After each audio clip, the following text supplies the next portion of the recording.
Good morning प्यारे student. चलिए बच्चों, आज हम सभी वार्षिक आकलन कक्षा 5वीं विषय हिंदी का हम सॉल्यूशन देखेंगे। आप सभी को मैंने बता ही दिया है, अधिकतम अंक इसका 40 होगा। इसका हमें 40 नंबर का जो पेपर है उसमें अंक दिए जाएंगे, ठीक है। तो चलिए देखते हैं हम।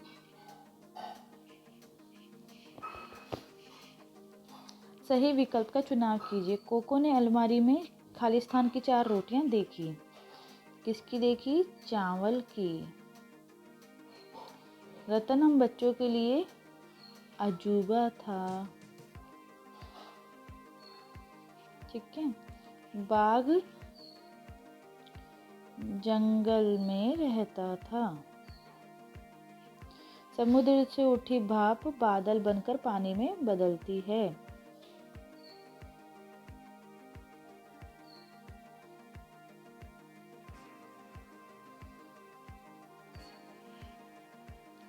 समुद्र से उठी भाप बादल बनकर पानी में बदलती है, ठीक है।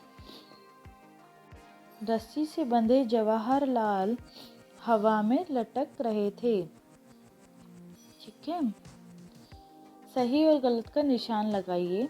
कविता धीरे धीरे पढ़ने की चीज है, जी बिल्कुल सही। कुम्मी को मशीनी अध्यापक से पढ़ना अच्छा लगता था, जी गलत।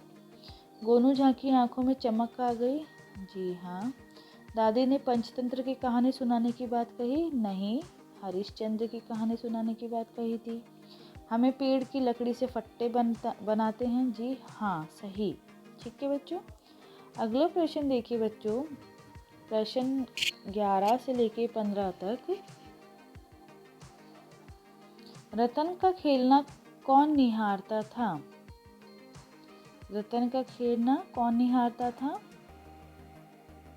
रतन की माँ, तो यहाँ लिखेंगे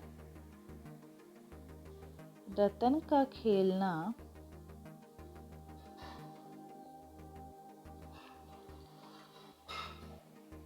उसकी माँ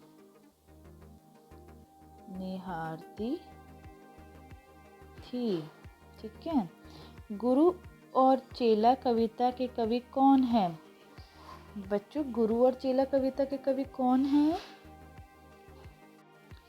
तो यहाँ हम लिखेंगे गुरु और चेला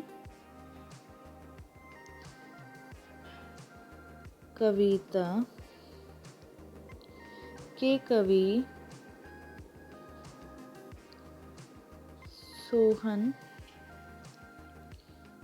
लाल द्विवेदी हैं, ठीक है। बाघिन क्या करती है? बाघिन क्या करती है बच्चों?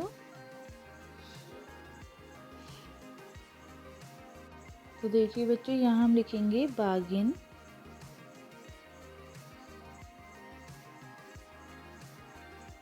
पूरा दिन पहरा देती रहती थी, ठीक है। वो अपने बच्चों का ध्यान रखती थी और पूरे दिन पहरा देती रहती थी, ठीक है बच्चों। अगला प्रश्न है, धरती की गुल्लक में क्या क्या है? तो बच्चों, धरती के गुल्लक में क्या क्या है? देखिए,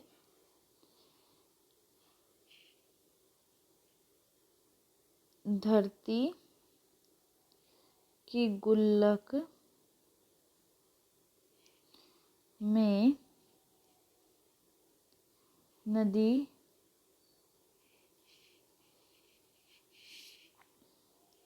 नाले, तालाब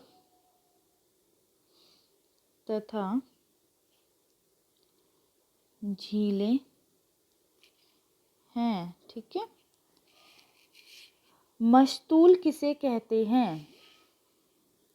बच्चों, मस्तूल किसे कहते हैं?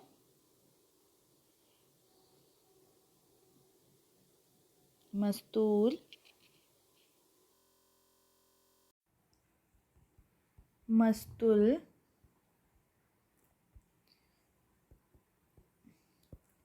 बड़ी नावों के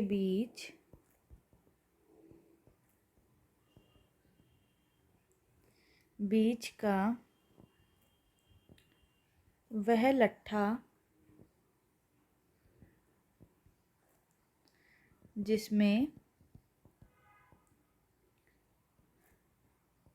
पाल बांधते हैं। ठीक है, अब आगे देखिए चित्रात्मक प्रश्न। दिए गए चित्र को देखकर अपने विचार लिखिए। देखिए बच्चों, ये ऐसा आप सभी को पता होना चाहिए, ठीक है, कि ये किस पाठ से लिया गया है। और देखिए इसमें लिखते हैं हम, पाठ का नाम है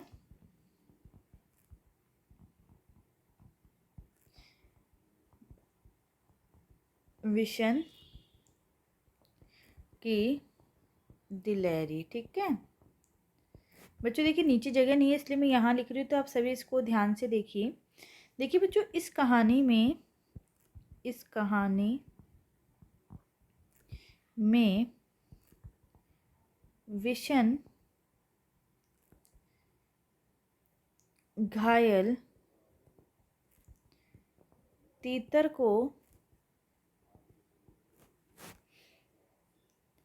कर्नल दत्ता के पास लाता है। ठीक है, वह उसे प्राथमिक चिकित्सा देता है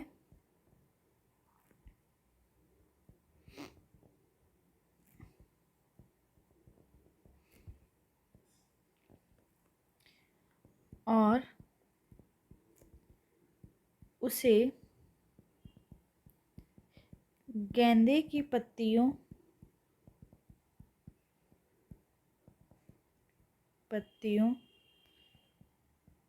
का रस पिलाने के लिए कहते हैं और विशन की बहादुरी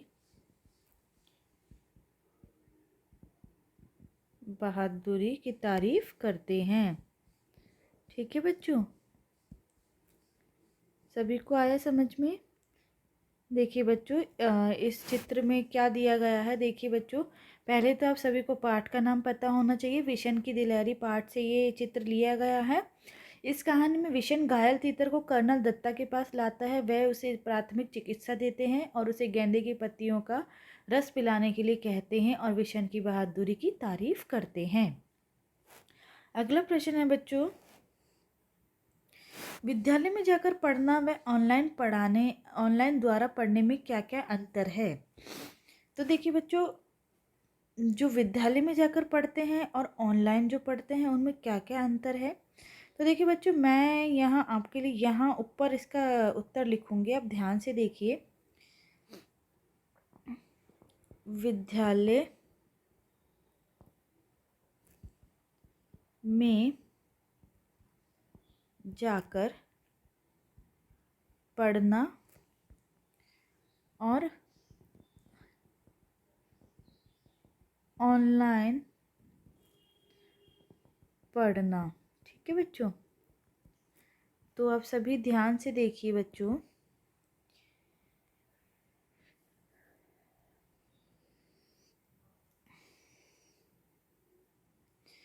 देखिए बच्चों, विद्यालय में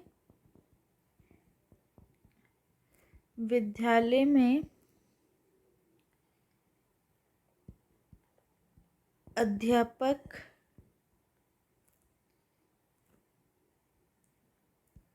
हमारी मुश्किलों का हल तुरंत ही विस्तार पूर्वक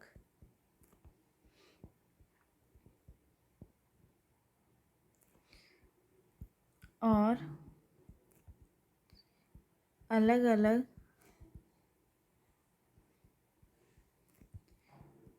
तरीके से बता सकते हैं। ठीक है,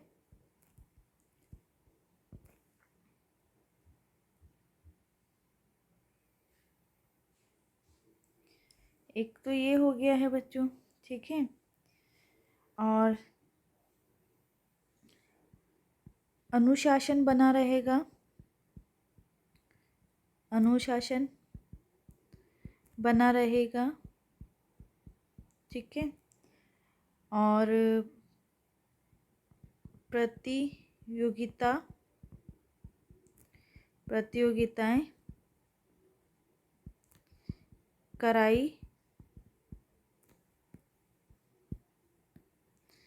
कराई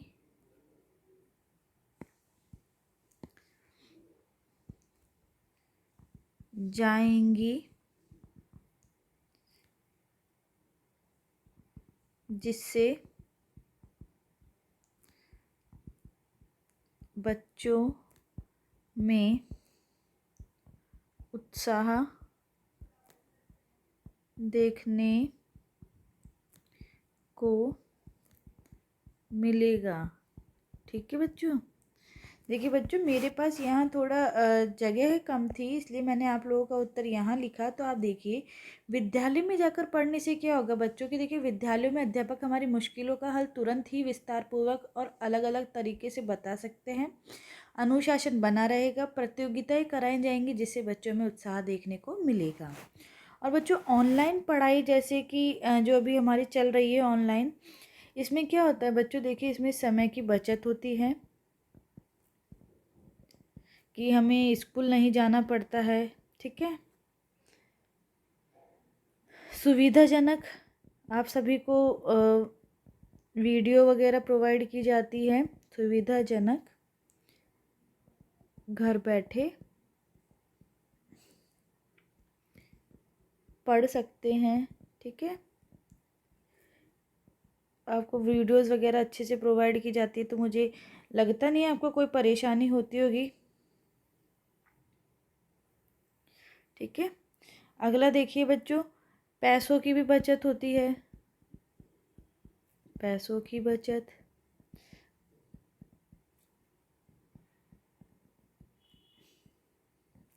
अब बच्चों देखिए, जो पैसे कैसे बोल सकते हैं हम पैसों की बचत। देखिए बच्चों, कई बच्चे जो होते हैं वो बहुत दूर दूर से आते हैं, तो उन्हें आने जाने में जो किराया लगता है बच्चों, उसकी बचत होती है। ठीक है, और बच्चों में सीखने की ललक होती है, बच्चों में सीखने की ललक। ठीक है बच्चों, और बच्चों जो देखिए, इस तरह से मैंने आपको बता दिया कि इनमें क्या क्या अंतर होते हैं। सभी को समझ में आया ये। चलिए बच्चों, अगला जो प्रश्न है वर्णनात्मक प्रश्न 17 और 18। तो इसका 17 का मैंने उत्तर आप सभी को ऊपर बता ही दिया है। 18 का मैं आपको बता रही हूँ, गुरु और चेला कविता में राजा फांसी पर क्यों चढ़ा। तो बच्चों देखिए, आप सभी को इसका उत्तर बताना है। गुरु और चेला कविता में राजा फांसी पर क्यों चढ़ा था।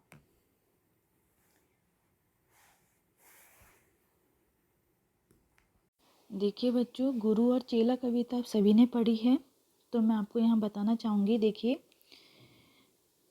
गुरुजी बताते हैं कि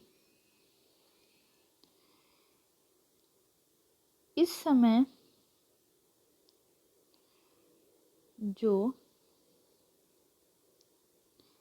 फांसी पर चढ़ेगा वह चक्रवर्ती सम्राट बनेगा। ठीक है, इस समय जो फांसी पर चढ़ेगा वह चक्रवर्ती सम्राट बनेगा। यह सुनकर राजा स्वयं फांसी पर चढ़ जाता है। ठीक है बच्चों, आप सभी को समझ में आ गया यहाँ पे कि राजा स्वयं फांसी पर क्यों चढ़ जाता है। तो देखिए बच्चों, यहाँ पे मैंने आपको बताया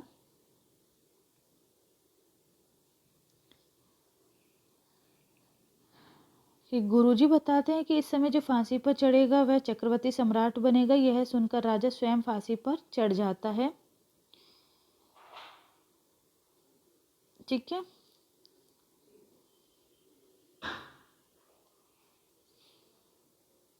क्योंकि राजा बहुत लालची था। उसने सोचा अगले जन्म मुझे 5 गुना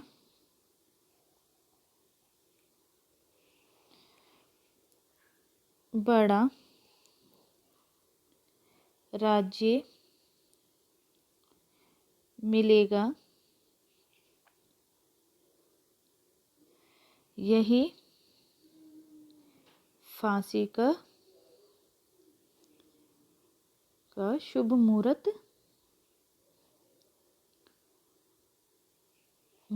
है।